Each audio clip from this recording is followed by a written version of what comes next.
Tim, do you have any feedback on plant health? Any issues around I don't know how your disease pressure is up there. So dry, maybe you don't have a whole lot of disease, or any feedback on lodging or anything else? Yeah, as far as disease, with our edible beans, white mold is our biggest issue in general. But this, the fungal tendencies on this that has the good fungi in it really helps keep a lot of those that, if you have little pressure, you start getting heavy pressure, which one of my guys that he loves, he hasn't even put it on Holganix on his corn yet.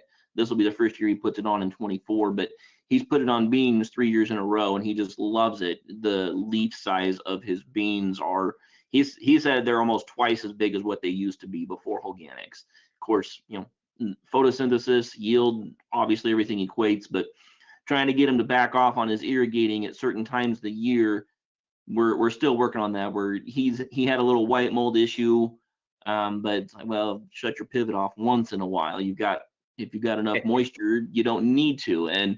But this has helped me where I don't apply fungicide anymore. Even if I have a hailstorm, I will actually put this out instead, just because the microbes will help the plant so much better than just trying to put a band-aid on it with fungicide. I nixed fungicide 2 years ago, and I don't see why I would ever go back with this kind of stuff. I'd rather use this as my fix for the crops that are damaged from hailstorm or anything, windstorm, stuff like that. This just does so much better. So I'd much rather spend my money on this than give it to Bayer and watch them take it when it only puts a band-aid on, and I still have to deal with more disease later. It seems like this stuff will actually give me a chance to make it better and heal those plants so much faster. Yeah, that's great. Thanks for the feedback there, Tim. And what we see, I mean, just as a very quick soundbite, and if you want to learn more about this, Dave's webinar, no-till webinar will give you a lot of information, but generally you get the good guys outnumbering the bad guys, and the bad guys can't do their job. So think about, pathogen, organisms and beneficial organisms that we're applying with Holganix Bio 800. So we get more beneficials to take up the space in that soil and on that plant. And as a result, the pathogens can't really spread like they used to. So we build something called suppressive soils by making them healthier at a microbial level. And we see less disease, less fungus, and just better overall plant performance. So Grant, did you notice anything on disease and fungus improvements? I don't know that you did or didn't. I was ask if you saw it. Yeah, I can't say we've really charted, disease, like especially late season. We're still pretty big users of fungicide. We tend to have a lot of rainfall at once, it seems like. This year was unique. We had quite a bit of rain early, then no rain for 7 to 8 weeks, then 10 inches in 2 weeks, then no rain for 4 weeks, then another 10 inches in 2 weeks. And so it's really difficult not to utilize the fungicides in this area. But overall, from like a young growth, young plant standpoint, without question, some of the pictures you showed earlier definitely apply to our farm too. Larger leaf area, more roots, faster coming out of the ground, more growth. I mean, there's no question we're getting those plants off to a healthier start than we have in years past. Yeah, great. Well, thanks, Grant. So again, 2 different parts of the country and different kinds of results that we're seeing. This is a pretty cool video. That was with Bio 800.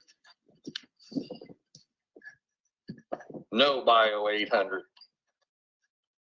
So that's kind of a cool, just very quick, visual of what we're able to do to improve the tilt of the soil by using the microbes. Tim, did you see this type of experience out your way? As far as the digging, yeah, compaction is certainly a lot less of an issue with the Holganix. It's much more of a sponge on the ground than the harder stuff with tillage. So we're still finding some of our hard pan tillage stuff that we've done for Grandpa and Dad did for many years. So we're improving, but we're not there yet. I hope to be able to dig out like they did on the left there, but you can definitely see the difference in a lot of the soil. The dark greenness of the plant really tells me that we're going the right way at least. But yeah, maybe I'll get to be like those guys in Iowa and have nice soil, black soil like they got there. So Yeah, that'd be good. John, you got any experience on improving the tilt of the soil, and obviously what this represents with this shovel? But yeah, so we started last year measuring our bulk density. We hadn't done that before. Our shovel will definitely go into the ground easier than it did before. Our bulk densities have actually probably average around 1. And if you're not familiar with that scale, below 1.1, the roots have pretty much complete access to the soil. And yeah, as you get to 1.5, they're restricted. And so that tells me and shows me that that the biology, that Holganix has been improving that. And this next year, we're going to start doing infiltration tests, and just to see how fast we can actually put an inch of rain in the ground, or up to 5 inches. So we know that. yeah.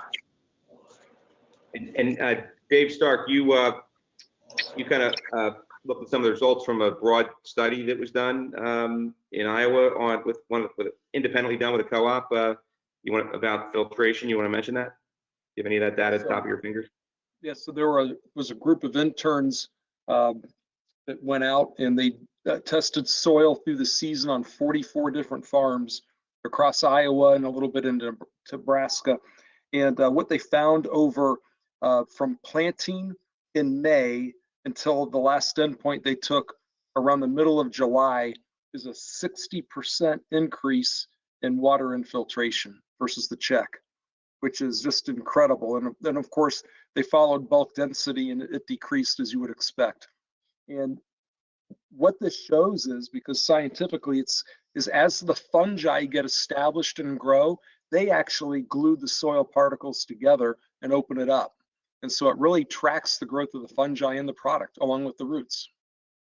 That's neat. And do you remember how many? That was across a broad number of studies they did. It was 44 different farms. Yeah, that's cool. And in fact, Dave, we have a question here from the group that's has the product been used in any third-party studies, and if so, where can they be accessed? Any information on that, Dave, that you could direct them to? There are a lot of third-party studies. We actually have a product performance book that is only third-party studies, and I'm pretty sure there's a link to that now on our website. If not, I know that our marketing people have a link, because I send it out to people so we can make that available.